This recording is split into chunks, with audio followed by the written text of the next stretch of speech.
Most wanted नक्सली commander Hidma के मारे जाने के बाद लगातार ये सवाल उठ रहा था कि हाईटेक सुरक्षा घेराबंदी में रहने वाले इतने बड़े नक्सली को आखिर कैसे ढेर किया गया।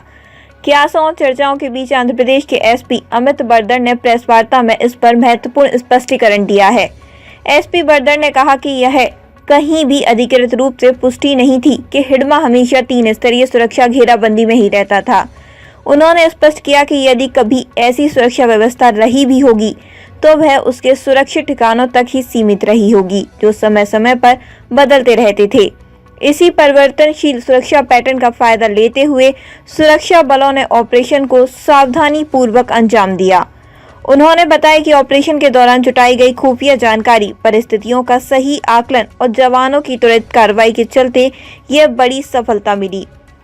बर्दर ने कहा कि सुरक्षा बलों के निरंतर दबाव और रणनीतिक योजनाओं के कारण नक्सली नेतृत्व की मजबूत सुरक्षा दीवार भी टूटना तय था। हिडमा के खात्मे को बस्तर और आंध्र उड़ीसा सीमांत क्षेत्र में नक्सलवाद के खिलाफ बड़ी उपलब्धि माना जा रहा है। प्रधान संपादक योग प्रकाश राव। कल जब से हिडमा के मरने की खबर आई, पूरे देश में इस बात की जिज्ञासा हुई। यह कोई सोचता था हिडमा जब मारा जाएगा तो एक बड़ा युद्ध होगा, लेकिन जैसे 1-2 घंटे में मुठभेड़ हो गई। कैसे ऐसा संभव हो पाया? क्योंकि ये माना जाता रहा कि हिडमा बहुत ज्यादा सिक्योरिटी में, 3 लेयर सिक्योरिटी में रहता था। केवल 6 ही मारे गए। कुछ संगठन ने यहाँ ये भी आरोप लगाया कि फर्जी मुठभेड़ है। तो ऐसा कैसे संभव हो पाया सर कि बहुत आसानी से हिडमा मारा गया? क्योंकि पूरे देश की जिज्ञासा है कल से। आपका प्रश्न एक जिज्ञासा वाला प्रश्न है, तो उसका मैं ये कहना चाहूँगा, जब माओइस्ट के ऊपर पुलिस फोर्सेस का पकड़बंदी बहुत ज़्यादा टाइट हो जाती है तो वह भी अपनी स्ट्रेटजी चेंज करते हैं। बड़े बड़े लीडर्स भी अपनी स्ट्रेटजी चेंज करके यूजी हो जाते हैं। जो बटालियन में होते हैं उनका रोल माओइस्ट में क्लियरली डिफाइंड होता है। वह अपने मुख्य समूह के साथ में ही अब बाहर निकलते हैं। सो जो आप कह रहे हैं 3 लेयर सिक्योरिटी वो वहां रखते हैं जहां पे उनको पहले से पता है कि वहां पे उनका एक कंफर्टेबल शेल्टर जोन ऑलरेडी स्थापित हो चुका है। इस एरिया में स्पेशली एएसआर जिला में आके इतना वह भ्रमण कर पाए थे कि नहीं कर पाए थे, यह भी एक सोचने का विषय है।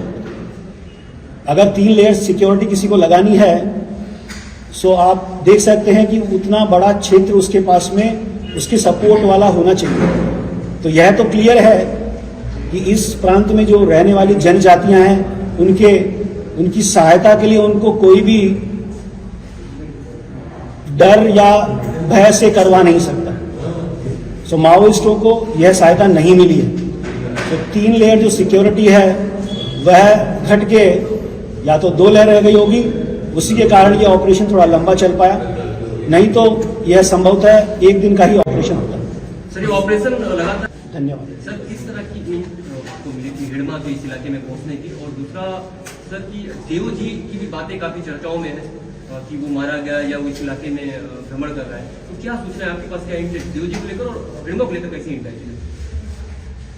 माओइस्ट का जो हमारे पास में जो सूचना थी कि एक बड़ा गुट जिस प्रकार से उदय अरुणा के साथ में लास्ट ईयर नवंबर-दिसंबर में आंध्र प्रदेश में स्पेशली एएसआर जिला में जो आया था, फिर से उन्होंने अभी लास्ट 2-3 वीक से एएसआर जिला में आके अपनी गतिविधियां कर रहे हैं। किसी कारण से स्पेसिफिक जगह, स्पेसिफिक लोकेशन, क्योंकि ये बहुत ही घना जंगल है, यहाँ पहाड़ियाँ भी काफ़ी दुर्गम हैं, तो उस कारण से समय समय पे सही सूचना का आ पाना भी काफ़ी मुश्किल रहता है। आपका जो दूसरा प्रश्न है कि देव जी भी आंध्र प्रदेश में चहलकदमी कर रहे हैं या यहाँ पर हैं, उसका मैं इतना ही कह पाऊंगा कि एएसआर जिला में उनके आने का अभी हमारे पास समाचार नहीं आया। सर